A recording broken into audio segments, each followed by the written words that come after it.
حضرت مالک بن دینار رحمتہ اللہ تعالی علیہ فرماتے ہیں میں حج کرنے گیا تو اس سال نا حج میں بڑا رش ہوا، لاکھوں لوگ آئے، تو میں نے عرض کی مولا سب کا قبول ہوا ہے کہ کوئی رہ بھی گیا ہے؟ تو فرماتے مجھے خواب آئی اور بتایا گیا لاکھوں کا قبول ہو گیا۔ بڑا بے نیاز ہے اللہ، بڑا بے نیاز ہے، بڑا کریم ہے۔ چاہے تو گھر بیٹھے بیٹھے کہے ماں باپ کا چہرہ دیکھ میں تجھے حج کا ثواب دیکھ، ماں باپ کا چہرہ کا سب کا قبول ہوا، ایک ہے محمد بن ہارون بلخی، اس کا نہیں قبول ہوا۔ فرماتے ہیں میں سویرے اٹھا تو میں ڈھونڈنے لگا کہ بلخ کے لوگ، خراسان کے لوگ کہاں ٹھہرے ہوئے ہیں، وہاں علیحدہ علیحدہ ہوتے ہیں نا، یہ پاکستانیوں کی بلڈنگیں، یہ انڈین ہیں، یہ فلان ملک کے۔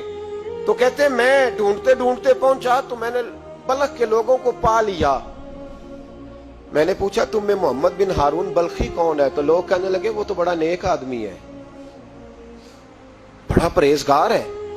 کہتے ہیں میں نے کہا مجھے خواب آئی ہے، حج قبول نہیں ہوا، یہ تعریفیں کر رہے ہیں۔ میں نے کہا کس طرح کا نیک؟ تو لوگ کہنے لگے جی 24واں تو وہ حج کرنے آیا ہے، ساری رات نفل پڑھتا ہے، سارا دن روزہ رکھتا ہے، بہت مالدار تھا پر ہر چیز اللہ کی راہ میں خیرات کر دی۔ فرماتے میں نے کہا وہ کہاں ہے؟ کہنے لگے پہاڑ کے پیچھے خیمہ اس نے لگایا ہے، وہاں اللہ اللہ کر رہا ہے۔ حضرت مالک بن دینار علیہ رحمہ فرماتے میں وہاں پہنچا، مصلی پہ بیٹھا تھا، سلام پھیری، میں نے السلام علیکم کے بعد کہا آپ محمد بن ہارون بلخی ہیں؟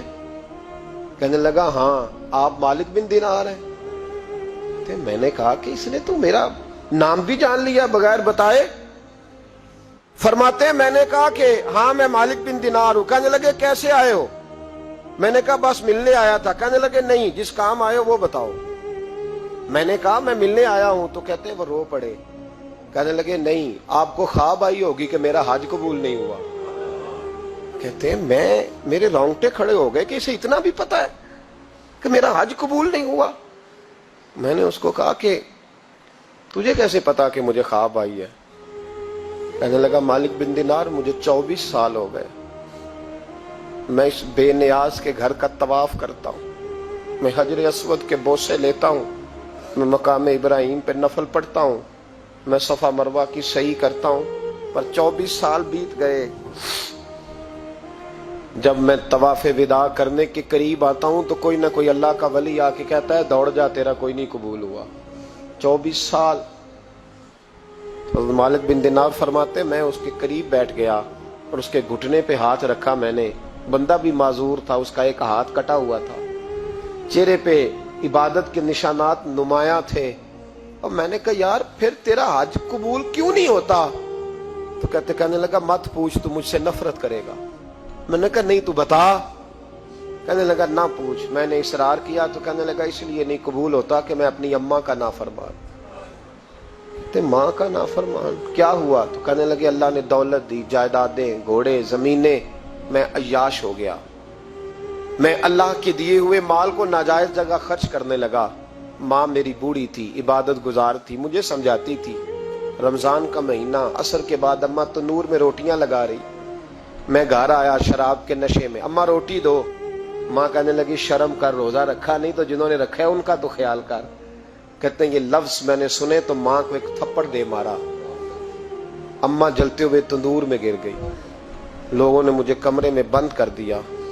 کہتے ہیں ساری رات میں شور سنتا رہا پر نشے میں پڑا رہا۔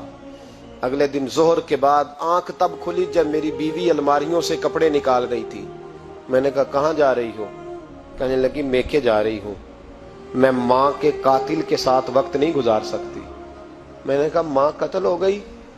کہا ہاں، رات 9 مہینے تجھے پیٹ میں رکھنے والی اور چھاتی کا دودھ تیرے گلے میں اتار کے پالنے والی تیرے ہاتھوں قتل ہو گئی۔ کہا کدھر ہے میری ماں کی میت؟ کہا دفن کر دیا۔ بتایا کیوں نہیں؟ کہتے مرتے وقت کہہ گئی تھی اسے میرا منہ نہ دکھانا، میرے جنازے کے قریب نہ آئے۔ کہنے لگا میں اسی وقت اٹھا جس ہاتھ سے ماں کو مارا تھا، کلاڑا لے کے ہاتھ کاٹ دیا، جائیدادیں، گھوڑے، مکانات خیرات کر دیے۔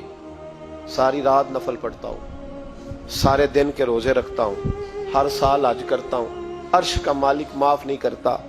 حضرت مالک بن دینار کہتے ہیں میں نے بھی ایک تھپڑ مارا، میں نے کہا تو اسی قابل ہے تجھے معاف نہ کیا جائے، کبھی تجھے معافی نہیں ملے گی۔ کہتے ہیں میں ہو کے آیا، وہ روتا رہا، تڑپتا رہا، میں سویا گھر آ کے تو مجھے مصطفیٰ کریم علیہ السلام کا دیدار نصیب ہو گیا۔ نبی پاک صلی اللہ تعالی علیہ وسلم نے فرمایا مالک تو اسے کیوں مایوس کر آیا ہے اللہ کی رحمت سے، کیوں کہہ آیا ہے اسے؟ میں نے کہا حضور اتنا بڑا قاتل ماں کا کیسے معافی ملے گی؟ تو محبوب فرمانے لگے اس کی ماں کی وجہ سے ہی اسے معافی ملے گی، ماں کی وجہ سے۔ حضور کس طرح؟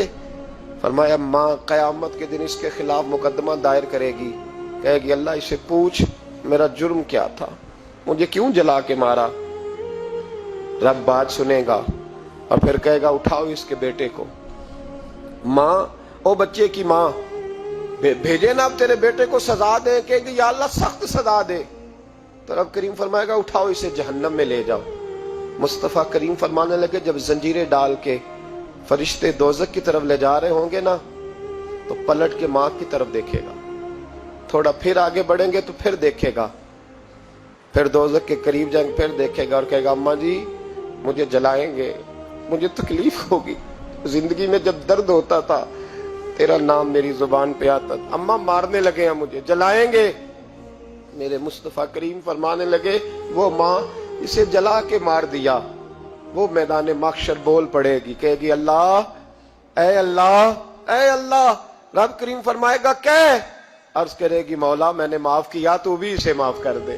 اللہ فرمائے گا اس نے تو جلا کے مارا، تو کیوں نہیں جلنے دیتی؟